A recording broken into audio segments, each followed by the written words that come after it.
guys, welcome back to my channel. So, I've seen this video kind of, on the YouTube, and I've seen a lot of people doing it. 20 random facts about me. I was thinking to do more than 20, but let's just make it 20 first, okay? And if you guys have any questions or any, if you're wondering a little bit more about me, I can do like a legit Q&A.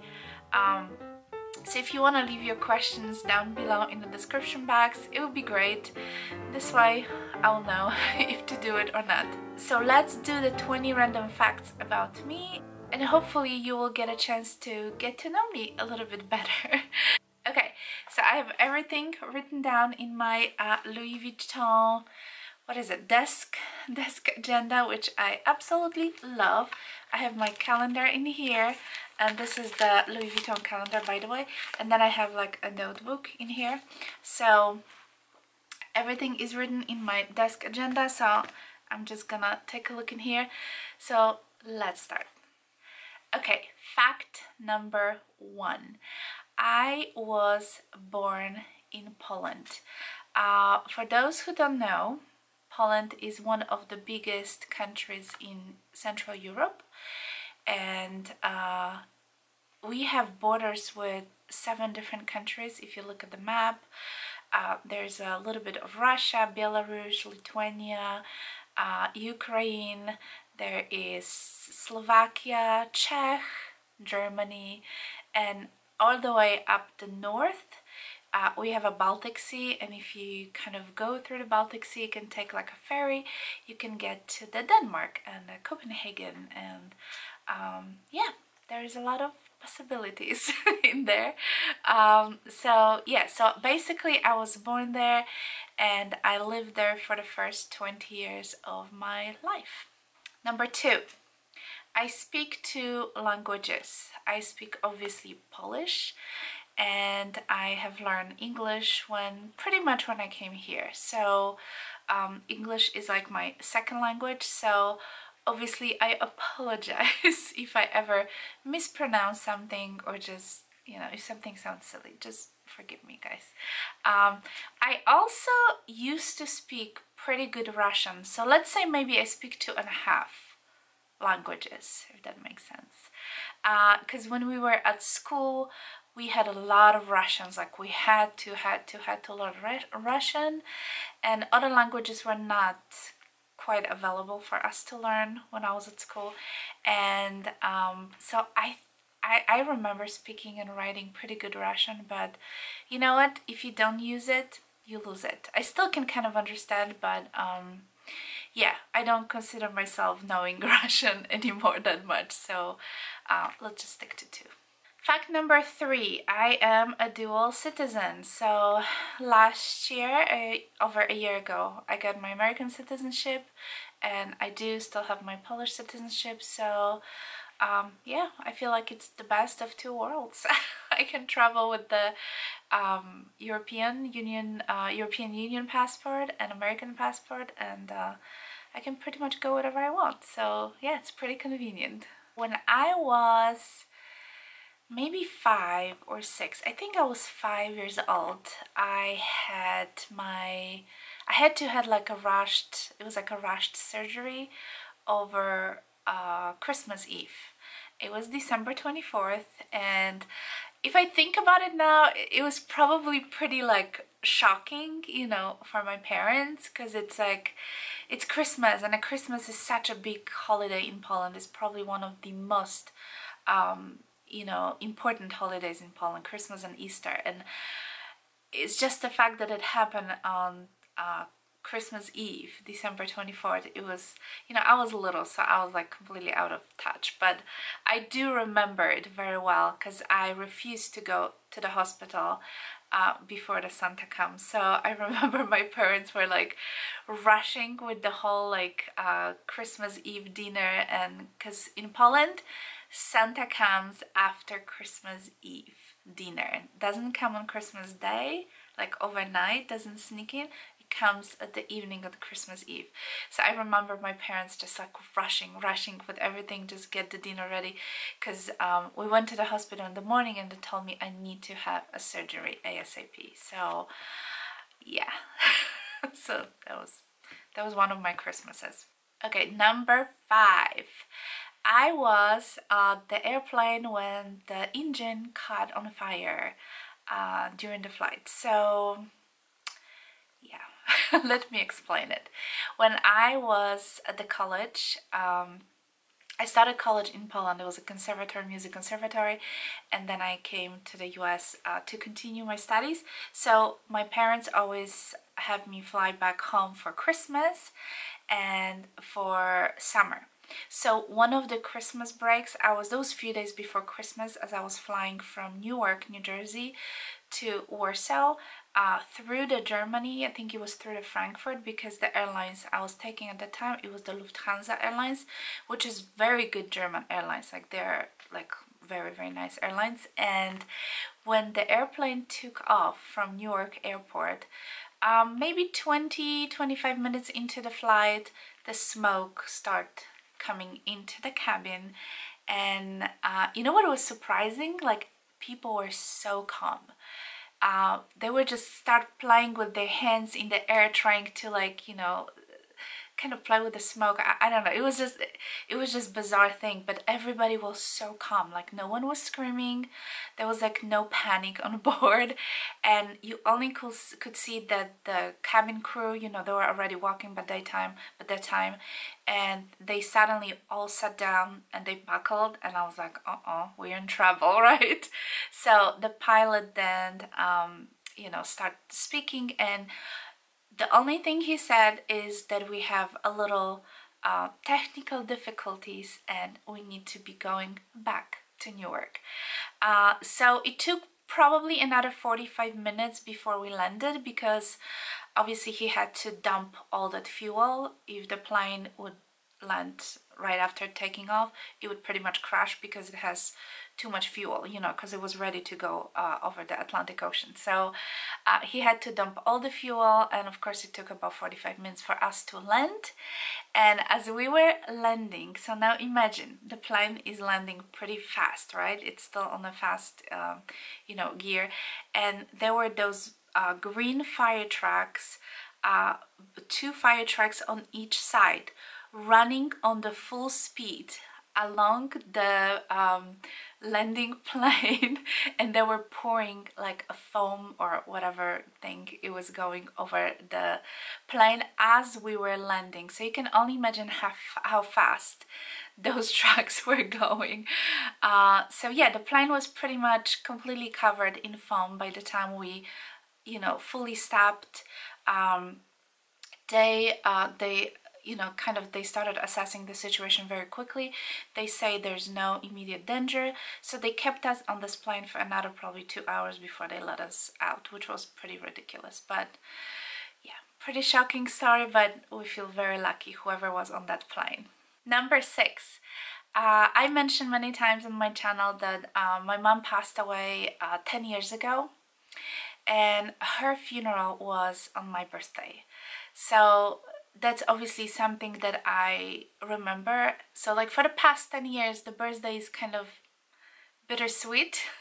And it wasn't anything like, it wasn't planned, let me put it this way. In Poland, we have customs that the person, you know, whoever died is always buried on the 3rd day. My mom passed away on September 14th, so her funeral was scheduled on the 16th, which is the 3rd day, and my birthday is on September 16th. So it was just, you know, it was just a coincidence. And yeah. Number 7. So my husband and I got married, our church wedding, like a big wedding in Poland with all our families involved, was on July 2nd. And I didn't realize until a few months later, when we were moving out of our Detroit house, that his mother and his father, which is my in-laws, got married at exactly the same day and month, just many years sooner. which I found this to be quite amazing. I mean, there is something, I feel like there's something with me and the dates that when there's something important coming out, I feel like something will happen. Just to, yeah, isn't that weird? I mean, yeah, my mom's funeral, my birthday, my appendix on the Christmas Eve day. We got married the same day that my in-laws. And the next fact, you guys, I had one miscarriage in my life, and the baby that, you know, I miscarry was born on February 14th, which is the Valentine's Day. Yeah. I just feel like there is something that has to do with the some kind of holidays or important dates. Isn't that something? Alright, the next fact, you guys, I think I lost count at this point, so just forgive me. We'll just keep going. Speaking of weddings, my husband and I, we actually got married twice. So the actual wedding that we consider as our legit wedding date is July 2nd, which happened in Poland. But actually a year earlier, on April 3rd, we got married in New Jersey. So we had our American weddings, which was pretty small wedding. It was just like about 50 people. And then we had our mega huge wedding in Poland. So yeah, we got married twice.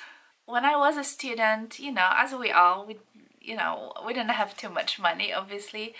And at the time I was working a little bit, and I purchased, I had a new car. I purchased new Toyota Corolla, which I was so proud of, you guys. And whatever happened has happened. I had to had, after a little while, I had to had a tire replaced, and I went to the car dealership, and you know, they are pretty pricey.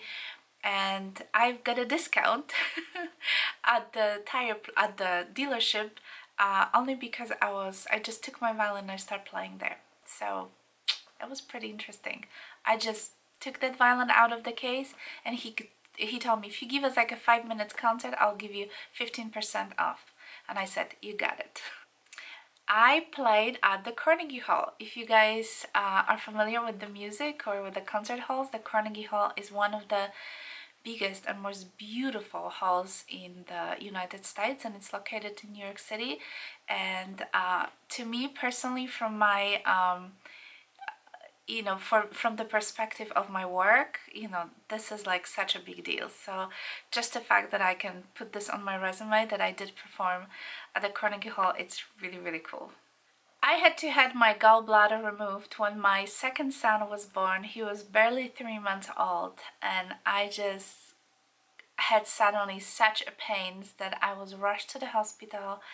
And apparently they said it's very normal. If you're over 30 years old and you have just had a child, most likely you're gonna have a trouble with the gallbladder. So yeah, now I'm missing the appendix and the gallbladder. When I was a student, as I mentioned before, for the first year I lived in New York City. I love it so much that to this point I completely miss the city, and I remember just walking everywhere, and especially after school, instead of taking subway, I would just walk back because I was so poor and I was just trying to save every single penny, you know. So instead of taking subway, I would just walk.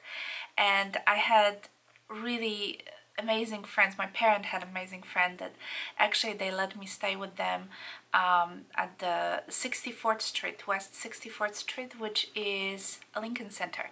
I was literally living the huge big building across from the Lincoln Center, and the windows were, we had the windows going through the Central Park, so we could see the Central Park on the other side, and it was such a great year of my life. While being in New York City, I dated quite a bit, you guys, and because the Broadway shows are so expensive, and I always wanted to go and see Broadway shows. I couldn't afford a ticket to pay, you know, for the Broadway show. So whoever I was dating, and I was dating quite a lot back then, I always asked them, if they ask me, you know, obviously, what do you want to do? What are you gonna you know, what are we gonna go and see? I always say a Broadway show.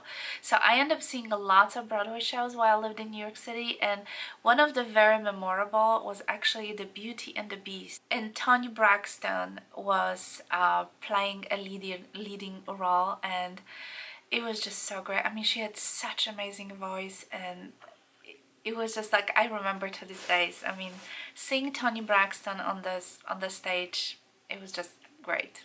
When I sleep, you guys, I am very protective of my pillows. I know it's gonna sound a little silly, but there is a special layers of pillows that I have around me.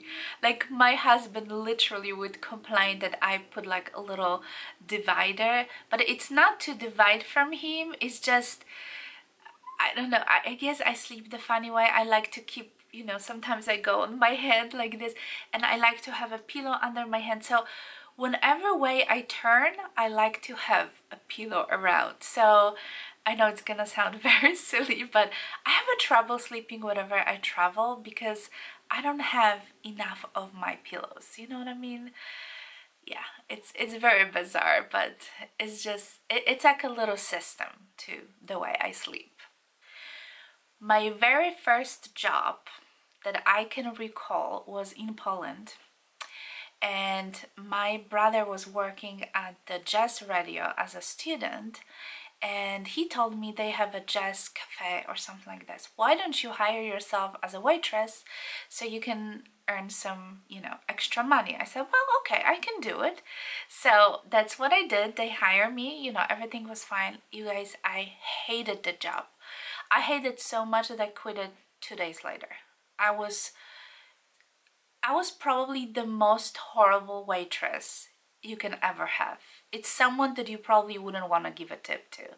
So you can only imagine. I had a car accident when I was 5 months pregnant with my first child, and it was a pretty horrendous. It was in Connecticut. We lived in Connecticut at the time, and it was raining. It was actually just like drizzling, and the highway in Connecticut going from like towards the Hartford, it was very wavy, and it was morning. It was like by 8 o'clock, and it was rush hour. It was a traffic, so I got stuck in the traffic on the highway. We just literally, everybody stopped, and then I look at my, you know, my mirror, and there was this big truck on trailer. It was FedEx truck on trailer going on the full speed because he came from like behind a corner. He couldn't see that there actually traffic completely stopped, and he was honking because he, you know, he knew that there's just no way he's gonna stop. And because I look at the mirror, I saw him sooner. It was just like a few seconds before I saw him, and you know, between seeing him and direct hit. So the only thing I could think on within a few seconds was I turned the wheel to the left so I wouldn't hit the car directly in front of me, because I knew I was pregnant. I didn't want the airbag to open, and I grabbed my head literally like this, and I just kind of, you know, kept it tight, and it was literally like 3-second decision, and there was a hit, and it was just a hot mess. So afterwards I was told by police officer that just the fact that I knew that he was just about to hit me saved my life, because I grabbed my head, and because I turned my wheels, the airbag didn't pop because the car you know, hit like a sideways, and my poor Toyota Corolla was just crushed completely. Of course, I had a lot of complication after this, and I couldn't work, and my son was still born early, and he had some health problems. But anyway, I'm glad I'm okay. He did mess up my back though. My back is really bad, but I couldn't have any treatments because I was pregnant, so I really didn't help myself physically until almost he was 6 or 7 months old. But you can just only imagine if you just give a birth to a 6-pound baby and you cannot lift that baby, that is obviously something wrong with your back. So I was really going to a chiropractor for straight 6 months. So I got better by the time he got 1. He was 1 year old. I finally got a little better. So but you know, that's something that it's never gonna be like 100%, you know, cured. The last one, you guys are gonna laugh. I love Candy Crush Soda. I don't play every day, but I do play occasionally, especially like when I have to wait at the line for my children's, like for pickup, you know, from school, or whenever I have a little time that I wait for something, I play Candy Crush Soda, and I am on the level, you guys, 823. Take a look at there. Right there. I know that's pretty embarrassing, but what can I do? Okay, you guys, so I hope you enjoyed this video. Like I said, if you want me to do Q&A and just answer, you know, some of the questions, if you have something more that you want to learn about me, I'll be happy to do it. So please leave your questions down below, and thank you for subscribing, and make sure you give me a thumbs up, and I will talk to you soon. Bye!